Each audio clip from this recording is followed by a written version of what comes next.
Well, I can't wait to hear all about this book. Oh my goodness. I put this book together sort of as like what you had said earlier. I was a mom on a mission. I had been looking for an outlet to say, hey, this is hard. Who can I relate to? What's going on? And at the time, I didn't have answers for what was going on in my family. We were looking to adopt a little boy about the age of 2. And then we ended up meeting this little boy who was not 2, he was 7. And so we had to wrap our heads around that real fast. And then we found out, oh, he's 7 and he has 13 serious diagnoses, including autism. And we really had to get to this place where we're like, all right, this is our baby. Come hell or high water, he's ours. All of it. And we fell in love and we signed the papers for him. So it was a very intentional process. And even in that, my son and I, ended up writing collaboratively in the book very intentionally, where his voice echoes my voice in many places, where I'll comment on something and he throws his little comments in as well. They truly are from him. It's a great mother-son story, perfect for Mother's Day. Absolutely.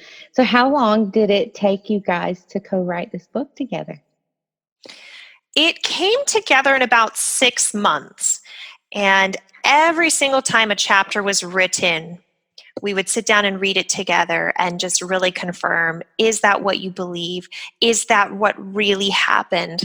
And what we found out in this process, or what I found out, is all of those answers that I was looking for 6 years ago, when I was in the midst of all of this, I already had them.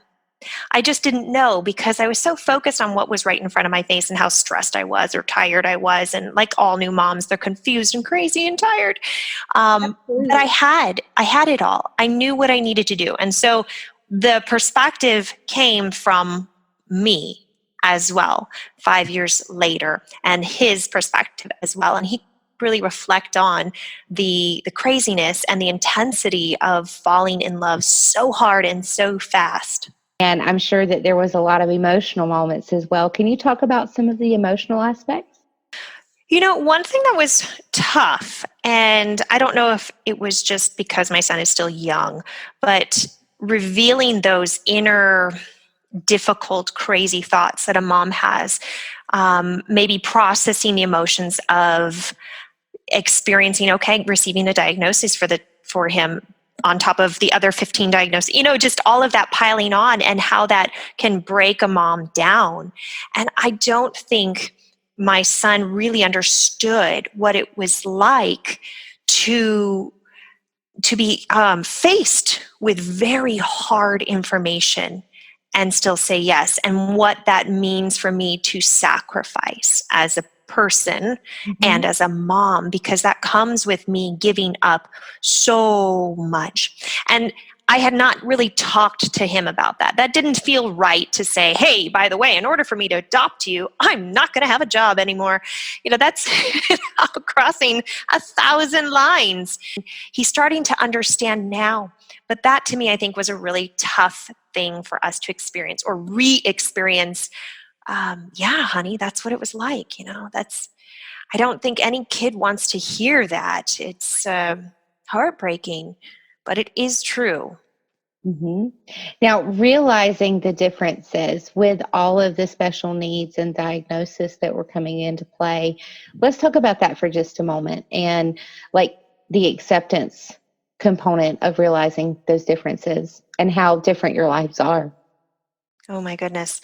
Well, I think I came into this the wrong way. I really had set up a lot of guard systems to more or less prevent my husband and I from getting a child that would be difficult. I was confronted over time with my own fears and my own bias. And I didn't realize how biased I was. I had no idea how rejecting I could be of something that maybe is hard. And I also had no idea how hard a family who's supporting a child with autism has to work just for the little things, just to get to church on Sunday. And so I've taken advantage of in my life, and I realized I was a very selfish person. So I was faced with that head on, me It versus is me. very humbling, very Mm. humbling. Yes. And in regards to the sense of loss that you're experiencing as a motherhood, the stuff that you've sacrificed or given up on or missing out on, what can you elaborate a little bit more on, having that as a choice, going along with the acceptance piece that we were just discussing? That's a really good point. So, one of the things that I had available to me, easily available to me, was to disrupt the adoption, which means we just call quits and say, hey, you know what? He can go back to another foster home and we will just try again.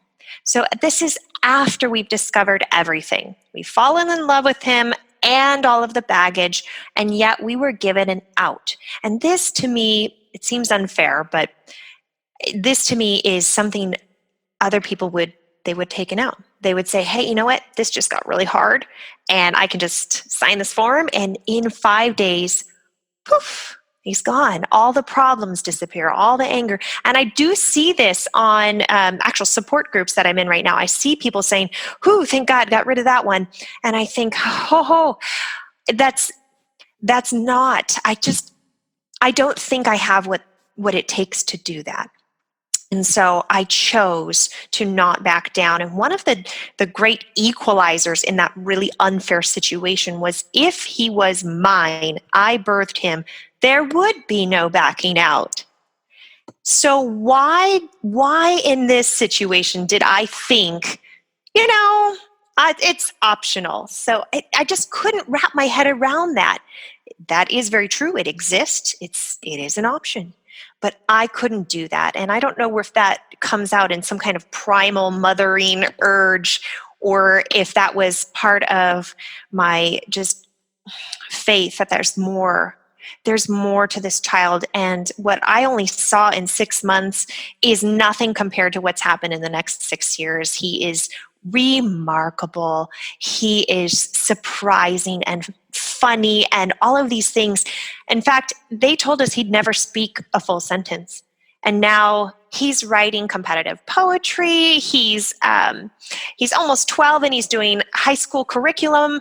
And I just think, you, meaning me, you have no idea.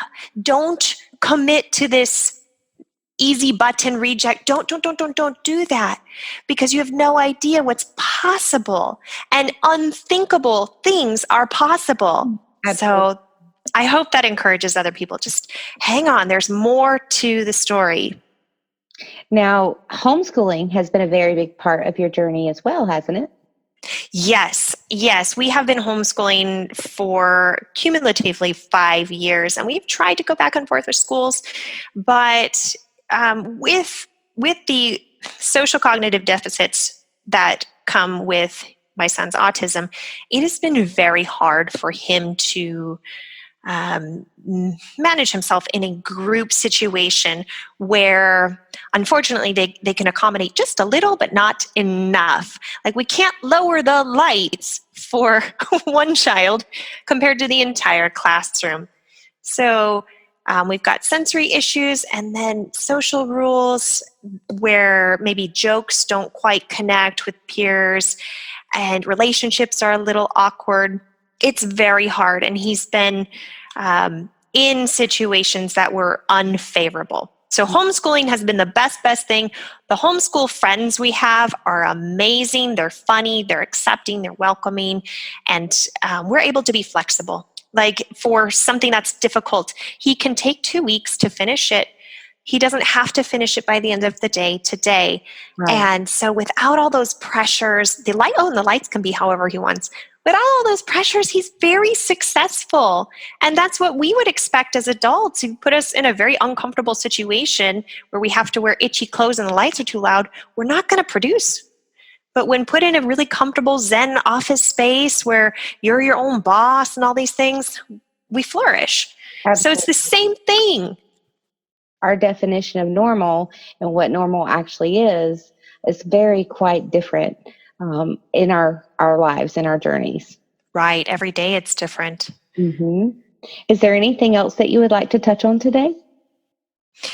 Actually, just talking about the writing process and how it's been really a good thing for my son, and considering where he began and how he was told all of these things about how he's not going to be able to communicate or express his feelings, and just being able to work with him on what that means to go from "you'll never" to look what I've done, and Yep. just time, love, and flat out not believing limitations.